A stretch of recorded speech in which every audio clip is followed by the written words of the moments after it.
Hi, folks. We're going to have our time where we talk about this 2020 prayer and fasting focus that we've been engaged in through the month of March. This week, week 5, the final week of the month, we're going to be in Psalms 30. But before we go there, I want to back up a little bit. I'm afraid that for various reasons, some of you might have missed last week. You couldn't find the focus, you couldn't find the card, or got engaged in some other way. If you did not spend some time in Psalm 16 last week, I'm going to invite you for at least a few days this week to go back and do that, because it's the process that it takes us through, this commitment that it calls us to is essential in this overall process that God is wanting to take us through the month of March. Psalm 16 is this time of commitment. It starts off, "Keep me safe, O God, for in you I take refuge." We've chosen him.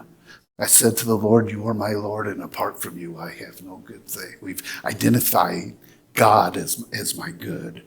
On down a little bit through the Psalms, it acknowledges that even in a time like we have right now, we've been blessed.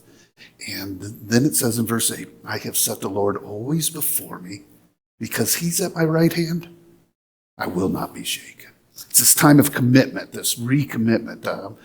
In the middle of whatever may be going on, I'm good because you are my God. And that leads then to this week, the week 5 in Psalms 30. And in Psalms 30, it changes. It moves from this time of commitment to a time of praise, because he is a God that we can depend upon. We know him. I'm not going to read the whole Psalms for you, but I'm inviting you. I'm inviting each of you daily through this week that you spend some time reading through Psalms 30, then you come back and you pray it back to him. And in that, I don't know about you, but sometimes when things are difficult, I have a hard time starting off in praise. And what the Psalms does is that it leads my heart to get beyond myself and see God again. Psalms 30 will do that. Verse 4 says, "Sing to the Lord, you saints of his, praise his holy name.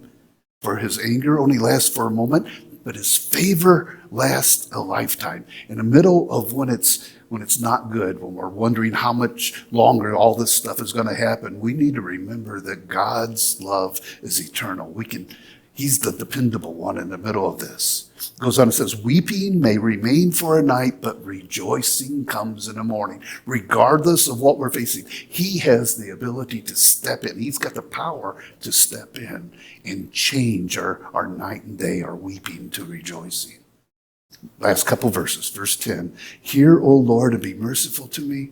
O Lord, be my help. You've turned my wailing into dancing. You removed my sackcloth and clothed me with joy, that my heart may sing to you and not be silent. O Lord my God, I will give you thanks forever." In this whole progression we've been through the month, where we've been bowing and praying and spending time within his word, there's this movement where we have not only settled on him, but regardless of any circumstance, we're going to praise him.